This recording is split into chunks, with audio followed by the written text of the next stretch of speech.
ഇന്ന് നമുക്ക് വീണ്ടും ഒരു കുഞ്ഞ് ഹെവി ഇയറിംഗ് ഉണ്ടാക്കി നോക്കാം. ഫസ്റ്റ് തന്നെ വലിയ കഥയിൽ വീഡിയോ എടുക്കാൻ നോക്കിയിട്ട് സ്റ്റോൺ ചെയിൻ ഒട്ടിക്കണത് എടുക്കാൻ മറന്നുപോയി. പക്ഷെ അതൊന്നും കുഴപ്പമില്ല, നിങ്ങൾ വലിയ പുള്ളികളല്ലേ, നിങ്ങൾക്ക് അതൊക്കെ ഒട്ടിക്കാന്ന് വെച്ചിട്ടുണ്ട് എന്നുള്ള കാര്യം എനിക്കറിയാം. അതിനെക്കൊണ്ട് അത് പോയാലും കുഴപ്പമൊന്നുമില്ല.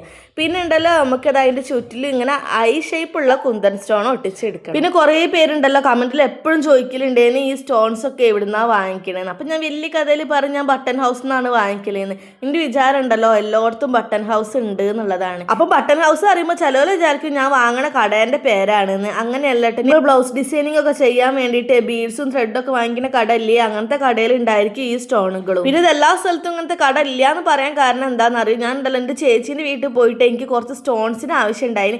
അപ്പം ഞാൻ അവിടെ അടുത്ത് എവിടെയെങ്കിലും ഇങ്ങനത്തെ കട ഉണ്ടോ എന്ന് ചോദിച്ചപ്പോഴേ അടുത്തൊന്നും ഇങ്ങനത്തെ കടകളില്ല. അതിനെക്കൊണ്ട് തന്നെ തീരെ കിട്ടാത്തവരാണെന്നുണ്ടെങ്കിൽ ഓൺലൈനിൽ വാങ്ങണതാവും നന്നാവും. അപ്പം അതാണ് ഇട്ട് നമ്മളെ കമലിൻ്റെ ഫൈനലൊക്കെ ഇഷ്ടപ്പെട്ടിരിക്കുകയാണെങ്കിൽ ലൈക്ക് സപ്പോർട്ട് ചെയ്യണം. അപ്പം അത്രയേ ഉള്ളൂ.